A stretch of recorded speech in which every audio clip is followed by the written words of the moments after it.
મારું નામ ધ્રુવીન સાવલા છે. હું વર્ધમાન નગરમાંથી આવું છું. મેં સ્ટુડન્ટ વિઝા માટે અપ્લાય કર્યું હતું યુકે કન્ટ્રીમાં, અને મારી યુનિવર્સિટી લંડન મેટ્રોપોલિટન યુનિવર્સિટી છે. અને મને મેં 2 વર્ષ પહેલાં પણ ટ્રાય મારી હતી. મને ઘણી ડિફિકલ્ટી આવી હતી. મારું વિઝા બરાબર થયું ન હતું, કંઈક યુનિવર્સિટીમાં કંઈક પ્રોબ્લેમ આવી ગઈ હતી, એવી રીતે પણ થયું હતું. પછી એજન્ટે બરાબર કોઓપરેટિવ ન કર્યો હતો.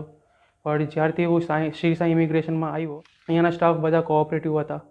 અને મને એવી રીતે લાગતું હતું કે શાયદ મારું વિઝા નહીં પણ થઈ શકે. તો મેં એવી રીતે ટ્રાય માર્યું હતું કે વાંધો નહીં, ઠીક છે, આપણે એનાથી આગળ વધશું, કારણ કે મારું આ ડ્રીમ હતું. તો સ્ટાફ બધા કોઓપરેટિવ હતા. મને એમનું રેફરન્સ એટલે ફ્રેન્ડ તરીકે મને ખબર પડી ફ્રેન્ડ ઉપરથી. પપ્પાના એક ફ્રેન્ડ હતા બેંકમાં, એમને કીધું એવી રીતે. તો પછી હું અહીંયા સાઈ ઇમિગ્રેશનમાં બધા ડોક્યુમેન્ટ કલેક્ટ કરાવ્યા. મને લાગ્યું કે નહીં, વાંધો નથી, થઈ જશે, કારણ કે બધા કોઓપરેટિવ બધા મને બરાબરથી ગાઈડ કરતા હતા. અને ફાઇનલી મારું વિઝા અત્યારે થઈ ગયું છે, અને આ રહ્યું.